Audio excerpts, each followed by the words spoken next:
एक दिन नरगिस सुनील दत्त से मिलने उनके घर आईं। जब वो निकलने को हुई तो सुनील साहब ने उन्हें घर छोड़ने को कहा। दोस्तों, प्लीज आगे बढ़ने के पहले चैनल को सब्सक्राइब और लाइक कर दीजिए। दोनों कार से नरगिस के घर की तरफ रवाना हुए। रास्ते में सुनील साहब ने कहा, मैं आपसे कुछ कहना चाहता हूँ।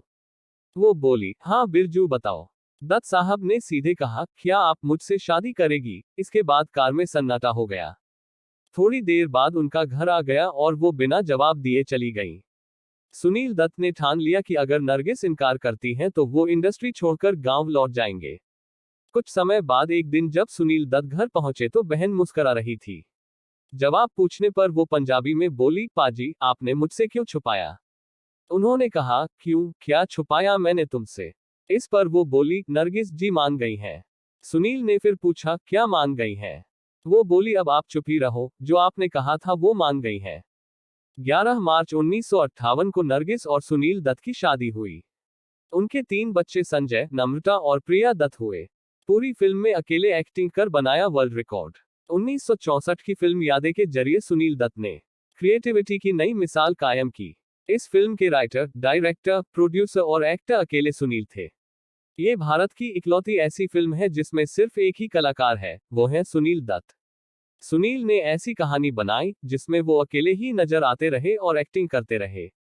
इस फिल्म का नाम Guinness book of world record में दर्ज है। एक फिल्म से 60 लाख कर्जे में डूबे, गाड़ियां बिकी, गिरवी रखा घर। 1971 में सुनील ने दत्त ने बड़े बजट में वहीदा रहमान के साथ रेशमा और शेरा बनाई।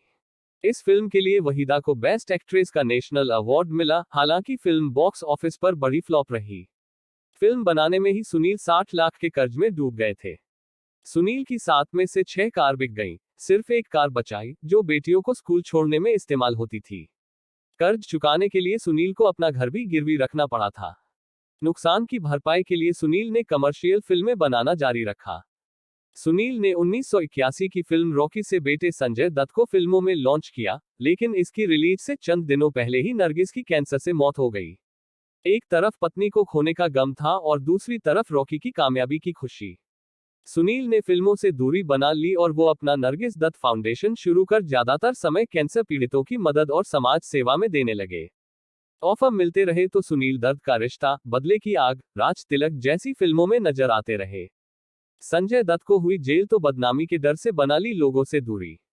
मुंबई बॉम्ब ब्लास्ट के समय संजय दत्त के पास AK-47 मिली थी, जिसके चलते उन्हें जेल की सजा हुई थी। बेटे के जेल जाते ही सुनील दत्त बुरी तरह टूट गए और लोगों से दूर रहने लगे। वो अपना ज्यादातर समय संजय दत्त को जेल से बाहर निकालने में लगाया करते थे। गरीबी का ऐसा दौर आया कि सुनील को पैसों की कमी के कारण अपना घर भी बेचना पड़ा था।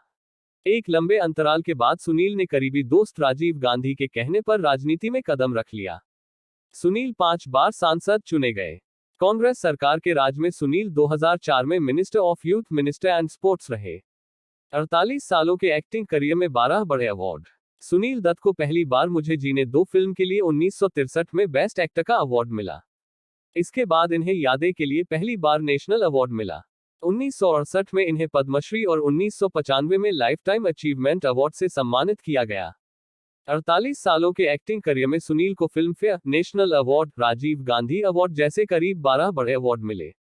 आखिरी बार सुनील 2003 की फिल्म मुन्ना भाई MBBS में संजय के पिता के रोल में नजर आए। 25 मई 2005 में सुनील दत्त का हार्ट अटैक से बांद्रा स्थित घर में निधन हो गया।